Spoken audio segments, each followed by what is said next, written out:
Hi everyone, I'm doing today a quick video on how I converted my Gillio Compagna XL, this is the version in Undyed, to a personal wide or B6 notebook slim.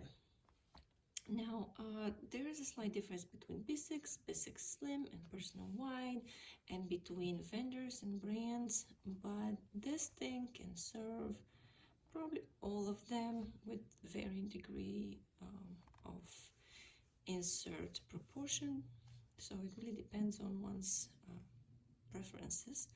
But to get to the technical part, this comes, let me take these out, these are for demonstration purposes later, but this comes with a really large back plate in here, and that increases the profile of the book to something like this.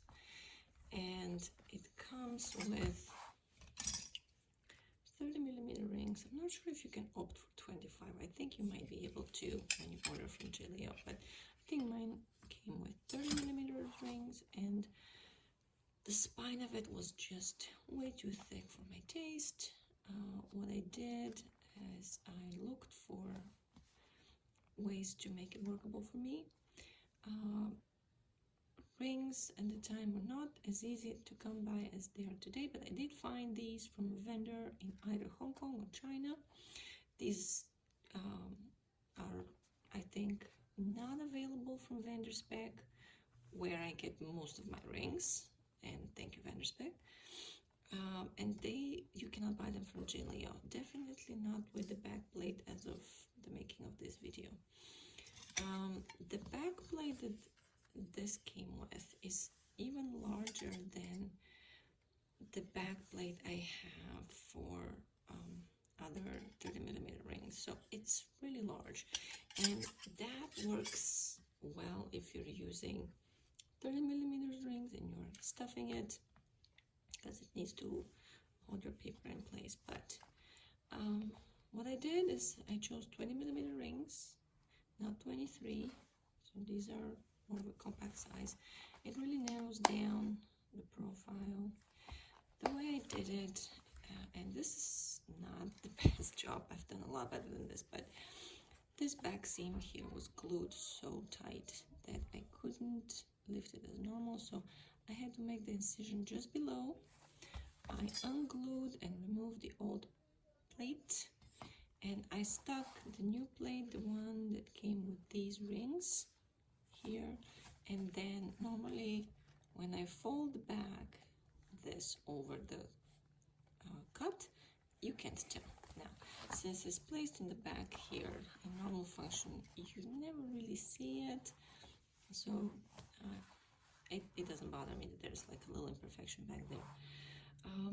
So that's how I changed it, because the ring spacing is not being changed. There's already incisions in the leather beneath here for the ring attachments, so this is really not hard at all. I used gel glue, I think Gorilla gel glue, to secure the new plate in place, and you really don't need a lot. Trust me, I've done I've done both a little glue and a lot of glue, and you really need a little bit of glue only. So just to show a little bit of info on the inserts, in case someone wants to try this at home. I don't use the size, so I have limited options here. This is a divider, which I just removed the tab, from Santoro London, and I'm not sure if they sell it as a B6 or personal wide. This is again their paper, Santoro London, and again I don't know if they sell it as B6 or personal wide, but this is their this is KKK. They're in Australia. I think this is sold as B6, but I'm not positive. It may also be sold as personal wide.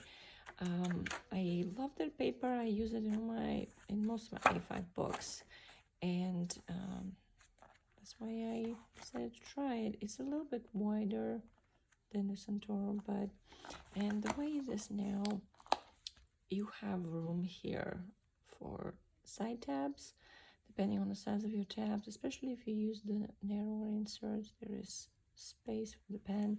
You could definitely use top tabs here, the way the Compagnas are made. The front layer does not align with the back layer, so there's a bit of a height here, and depending also on how far down you slide your rings, if you can see, I have a bit to go. I could have gone further down, and then this would have positioned everything a couple of millimeters down, and I could have space for top tabs here, but I think that's it.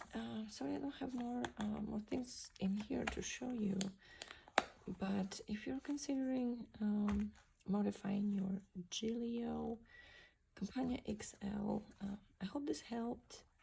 Bye.